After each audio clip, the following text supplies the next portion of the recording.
आप सभी को मैं नमस्कार। मैं निखिल कुमार। आज मैं आपके सामने एक केस से रिलेटेड कुछ फैक्ट्स रखना चाहता हूँ कि अक्सर महिलाओं को पहले से कुछ अधिकार प्राप्त नहीं थे, आगे चलकर कुछ अधिकार प्राप्त भी हुए। तो कुछ व्यक्ति होते हैं ना, जिनको महिला अगर आगे बढ़ रही है तो उनको ये बात हजम नहीं होती। ऐसा ही एक केस है, कोलकाता मर्डर केस। उसमें आप यही बताओ कि उस लड़की की गलती क्या थी। अगर लड़की या कोई महिला पढ़े तो इन लोगों को दिक्कत, अगर वो कुछ काम करे या कोई जॉब करे तो इनको दिक्कत, सड़क पर अकेले घूमे तो दिक्कत। तो ऐसा आप यही बता दो कि लड़कियां करे ही क्या। मैं बताऊं तो वो लड़की 31 ईयर्स ओल्ड थी, और हॉस्पिटल में ऐसा होता है कि वो हॉस्पिटल भी था और कॉलेज भी था। उसमें इंटर्नशिप वगैरह मिल रही थी उस लड़की को, कुछ पेशेंट्स को ठीक करने के लिए। फिर क्या होता है, वहाँ रात के समय वो लड़की काम करती करती उसकी आंख लग जाती है, सो जाती है। फिर कैमरे में देखा जाता है कि एक व्यक्ति सेमिनार हॉल की तरफ आ रहा था और उसने घुस गया वो अंदर, और वहाँ भी कुछ वर्कर्स भी काम कर रहे थे। ये एक तरह का, मैं बताऊँ तो, कॉन्ट्रैक्ट है कि जितने भी वर्कर थे सबको एक साथ लेके अंदर आया और उसके साथ रेप करने की कोशिश करी। और फिर जो वहाँ के जो प्रिंसिपल थे ना, उन्होंने अपना रातों रात ट्रांसफ़र करा लिया। ये बात बहुत अजीब है कि रातों रात ट्रांसफ़र हो गया। लड़की के पेरेंट्स को ये बोला जाता है कि आपकी लड़की की तबीयत ख़राब है, बहुत जल्दी आ जाओ, ठीक है। फिर बाद में कॉल करके ये बोला जाता है कि आपकी लड़की ने खुदकुशी कर ली। प्रॉपर सच ये लोग नहीं बता रहे हैं। अगर ये प्रॉपर सच ये बताएंगे तो इनके कॉलेज की खुद की बदनामी हो जाएगी। तो आप ये बताओ कि कॉलेज की बदनामी होना इम्पोर्टेंट है या फिर लड़की को न्याय मिलना इम्पोर्टेंट है? ये तो एक सोचने वाली बात है ना।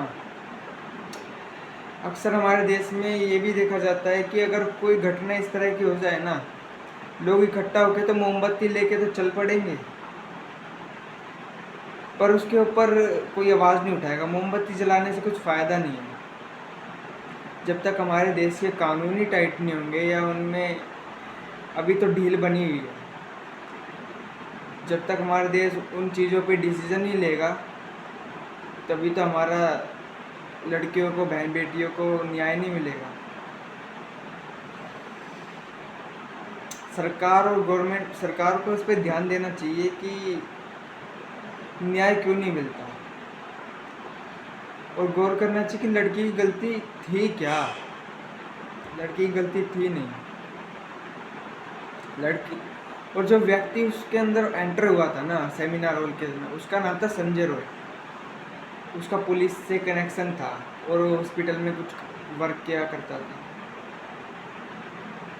तो मेरा ये कहना है कि जितने भी पॉलिटिक्स लीडर्स हैं, सबको हाथ जोड़ के गुजारिश है कि आप ज़्यादा से ज़्यादा आवाज़ उठाएं, उस लड़की को न्याय मिले। सबसे बड़ी बात, जितनी आपसे हेल्प हो सकती है ना, उनको हेल्प दें। मेरी राय तो ये है कि जिस व्यक्ति ने ऐसा करा है ना, संजय रॉय हो चाहे और कोई भी हो, उसको बीच सड़क पे बेरहमी से पीटना चाहिए। इतना पीटना चाहिए कि उसके वहीं के वहीं प्राण चले जाए, ताकि दूसरे लोगों को ये भी तो पता चले कि अगर हम ऐसा करते हैं तो हमारे साथ भी इस तरह का सलूक होने वाला है। वो वहीं पे चुप हो जाए, वो कर ही ना पाए। अगर हम इंटरनेशनल लेवल की बात करें या दूसरे कंट्रीज़ की बात करें, वहाँ पे ऐसा नहीं होता। वहाँ पे अगर ऐसा क्राइम हो जाए ना, वहाँ पे तुरंत एक्शन लिया जाता है। वहाँ पे वेट करा ही नहीं जाता। वेट नाम की कोई चीज़ ही नहीं है वहाँ। और वहाँ पे रेप कर दिया तो तुरंत ही फांसी या तुरंत ही एनकाउंटर। वहाँ तो ऐसा होता है। कहीं ना कहीं हमारा देश इन चीज़ों में बहुत पीछे है। इन पे ध्यान देना ज़रूरी है। जब संविधान बन गया और जब इन्होंने नए लॉज बना ही दिए हैं, रिप्लेस कर दिया, पुराने को नियम में रिप्लेस ही कर दिया है, तो इन पे ये नहीं एक इससे रिलेटेड भी जो केसेस हैं या सेक्शंस हैं उन पे स्ट्रिक्टनेस लानी चाहिए ना, ज़रूरी है ना। वैसे ही कहते हैं, एक नारा है ना, वो बेटी बचाओ बेटी पढ़ाओ। अब हमारी बेटी बचेंगी नहीं, अगर हमारी बेटी बचेंगी नहीं तो पढ़ेंगी कहाँ से? ये ऐसे शैतान हैं जो हमारी बेटियों को ना तो पढ़ने दे रहे हैं ना बचाने दे रहे हैं, तो कहाँ से बचाएं? ये नारा अपने आप में नेगेटिव है, मैं बताऊँ तो है तो ये पॉजिटिव, पर मैं इसको नेगेटिव बोलता हूँ। बेटी बचाओ बेटी पढ़ाओ ये हो ही नहीं रहा है। बेटी कहाँ पढ़ रही हैं और कहाँ बच रही हैं? पढ़ तो रही हैं पर बच नहीं रही हैं। और अक्सर हमारी महिलाओं को कुछ अधिकार भी प्राप्त होते हैं, शिक्षा का अधिकार, बाहर घूमने फिरने का अधिकार, आज़ादी का अधिकार, ठीक है। तो इन अधिकारों का होना ना होना गलती है। आप ही बताओ, गलती है इनका अधिकारों का ना होना। तो शिक्षा का अधिकार में ये बोला गया है कि जितने भी महिलाएं हैं या पुरुष हैं सबको शिक्षा ग्रहण करने का अधिकार है, घूमने फिरने का अधिकार है, आज़ादी का अधिकार, घूमने फिरने का अधिकार है, कहीं जाने का अधिकार है। ये कहाँ से हो रहा है अधिकार? अधिकारों का तो कुछ यूज ही नहीं हो रहा है यहाँ पे। खामा के अधिकार दे दिए, कहाँ के अधिकार है? मेरी आप सभी से यही गुजारिश है कि उस लड़की को ना ज़्यादा न्याय मिले। और मैं DY चंद्रचूड़ जी से ये अनुरोध करना चाहता हूँ कि इस केस पे अहम फैसला ज़रूरी सुनाया जाए और जल्द से जल्द उस लड़की को न्याय मिले।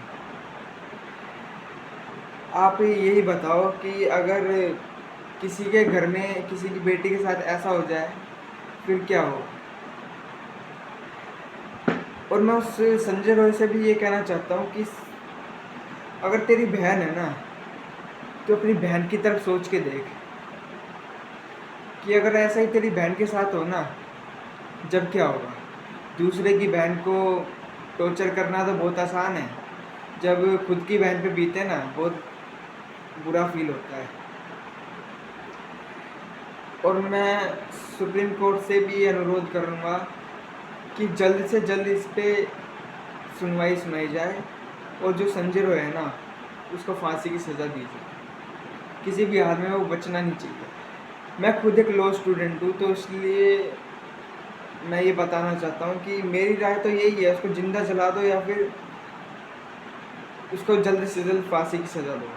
मोमबत्ती जलाने से कुछ नहीं होने वाला। अब जैसा होना था तो हो ही गया, उसको हम रोक नहीं सकते। अगर हम इन शैतानों को ही कड़ी से कड़ी सज़ा देंगे ना, तो उससे जो आने वाली जो भी पीढ़ी है और जो भी व्यक्ति ऐसा करने की सोचे वो कर ही नहीं पाएगा। मेरा आपको धन्यवाद।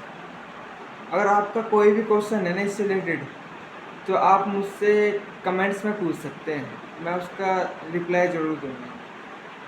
और मेरा चैनल सब्सक्राइब करो एंड लाइक करो प्लीज़। इस वीडियो को ज़्यादा से ज़्यादा शेयर करो।